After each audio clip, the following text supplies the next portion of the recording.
আজকে 13 অক্টোবর রবিবার, 1টা বাজতে 3 মিনিট বাকি আছে করতে। আমি জানি না কতটা ভিজিবিলিটি আসছে।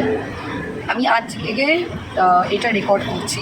আমি আমাদের দুটো বড় পুজো NMBA এবং ভার্সিটি কালচারাল অ্যাসোসিয়েশন দেখে এখন ভার্সিটি কালচারাল অ্যাসোসিয়েশনে দাঁড়িয়ে আছি। এটা রেকর্ড করছি। এটা আগে রেকর্ড করতে পারিনি, সমস্ত কিছু রেকর্ড করে সমস্ত কিছু দেখে বুঝে তবে এইটা রেকর্ড করা খুব দরকার ছিল। যখন আমি আজকে রেকর্ড করছি ম্যাক্সিমাম জায়গায় ঠাকুর বিসর্জন হয়ে গেছে, কিছু কিছু জায়গায় আছে। টু বি ভেরি প্রিসাইজ মানে আজকে বিজয় দশমী পড়ে গেছে, মানে আমার ইচ্ছা বরণ হয়ে গেছে। VCA-তে ঠাকুর আছে, NMBA-তে ঠাকুর আছে। আজকে অফিসিয়াল বিসর্জন হয়ে গেছে, যেটা প্রতিমা বিসর্জন সেইটা কালকে সকালে সব জায়গায় হবে। বিজয় দশমী হয়ে গেছে, কিন্তু ষষ্ঠীর প্রথমে আমি এটা রেকর্ড করতে পারিনি। অলরেডি ষষ্ঠী, সপ্তমী, অষ্টমী, নবমী সব হয়ে গেছে, কিন্তু আমি রেকর্ড করতে পারিনি কারণ একটা অন্তর্দ্বন্দ্বে ছিলাম যে কি করে কি হবে। কোনোদিনও কোনো এরকম কিছু রেকর্ড করিনি। সবসময় পুজোটা একটা হিউজ হিসাবে মনে প্রাণে কলকাতাটাকেই আগলে ধরে রেখেছিলাম। যতই কলকাতায় মানে বাইরে কাটিয়েছি, কিন্তু মনে হতো যে না, কলকাতাতেই আসল আনন্দ। কিন্তু আজকে হলপ করে 1টার সময় রাত্রির বলতে পারি যে কলকাতায় পুজো কলকাতার মতন, প্রবাসী বাঙালিদের পুজো প্রবাসী বাঙালিদের মতন। আপনারা এর পরের পর্ব থেকে বা এর পরের ক্লিপিংস থেকে আপনারা যেটা দেখবেন, আমরা ষষ্ঠী থেকে বিজয় দশমী কী করে কাটালাম তার গ্লিমস আপনাদের সামনে আমরা তুলে ধরবো। আশা করি আপনারা এনজয় ফিল করবেন। Keep tuning. কালকে 10টা থেকে অঞ্জলি, বুঝলি? 10টায় আসতে হবে। চালু তো হবে না, চালু হতে হতে 11টাও না 12টা। হ্যাঁ হ্যাঁ। তারপরে এখানে আছে ওই ভোগ আরতি, তো এখানে একটুখানি খেয়ে তারপরে রানী মুখার্জি। হ্যাঁ হ্যাঁ একদম। তোর জন্য ডিনার অ্যারেঞ্জ করে রাখবে ওর বাড়িতে। অনেক লোক যাবে, সবাই ডিনার করবে একসঙ্গে। দাঁড়িয়ে থাকবে খাওয়ার জন্য। হ্যাঁ হ্যাঁ, অমূল্য প্রসাদ। আমরা সবাই, হ্যাঁ কেন, অমূল্য প্রসাদ। কাতারে কাতারে লোক থাকবে, আমরাও থাকবো যারা ডিনার করব। বলবো আমাদের জন্য স্পেশাল অ্যারেঞ্জমেন্ট করা থাকবে। কথা বলতে এটাই হবে যে ধর লাঞ্চের জন্য লোকে যাচ্ছে ভোগের জন্য, আর কি ভোগ দেওয়ার টাইম থাকে, আনলিমিটেড টাইম কিছু হয় না। তাহলে যদি তখনও কাতারে কাতারে লোক দাঁড়িয়ে থাকে, তাহলেও তাদের জেনারেলি 3:30 4টে পর্যন্ত ভোগ হয়। তাহলে কি কখন কাতারে কাতারে লোকগুলো কি করবে, তখন প্যাক করে নেয়, তারপর তাদেরকে আর খেতে দেবে না। I am quite excited to know what actually happens.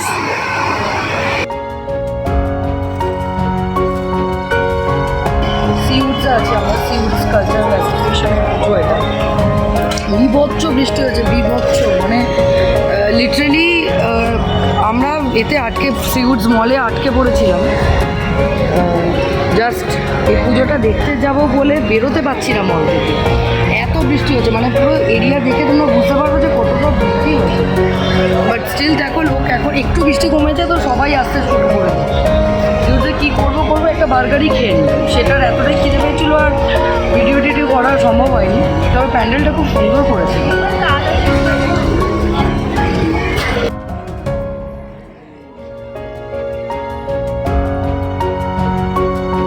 হামাগুড়ি দিয়ে যাওয়া कुछ भी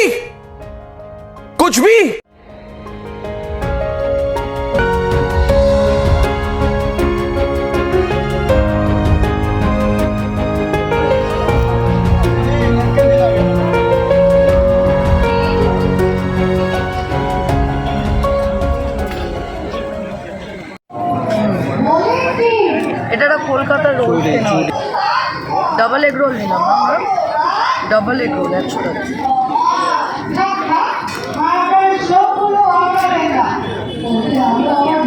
সরি বন্ধুরা। কাগজের কোয়ালিটিটা সত্যি ভালো, ছেড়ে যাচ্ছে না, আমাদের জন্য ফেলফেলা কাগজের কোয়ালিটিটা বড়। 100 টাকায় তো কি করে তুলবে টাকাটা বুঝতে পারছে না। কাগজের কোয়ালিটি বলতে হাতে লেখা সি থ্রু না।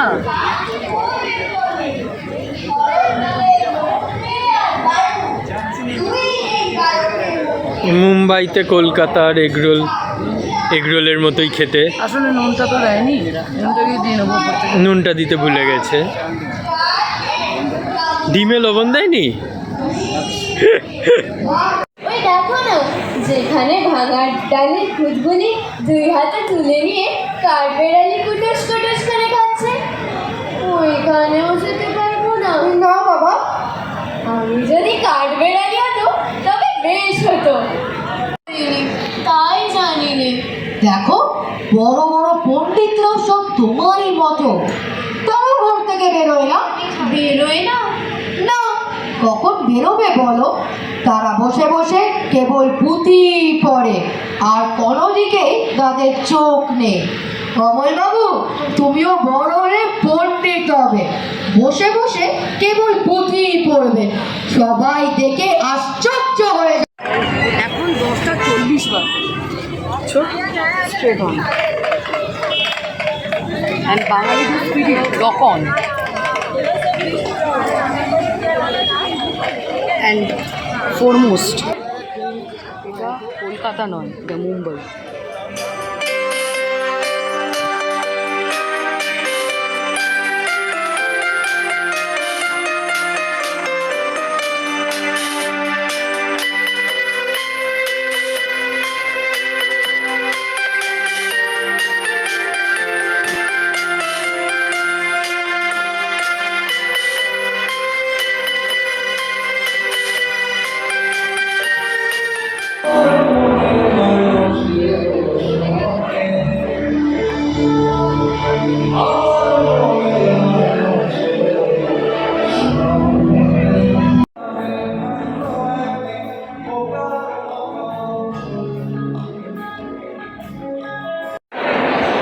সেটাই যে প্রবাসী বাঙালি হওয়ার সূত্রেই মনে হয় যে এতবার অনুপমের পারফরমেন্স দেখার সৌভাগ্য হয়েছে, কিন্তু একবারও সামনে থেকে বসে কোনোদিনও মানে দেখিও নি, টাকা দিয়ে কাটাও হয়নি। কেন কাটিনি ভগবান জানে, because this man deserves great applause and এর পারফরমেন্স একবার বসে দেখা 100% হচ্ছে।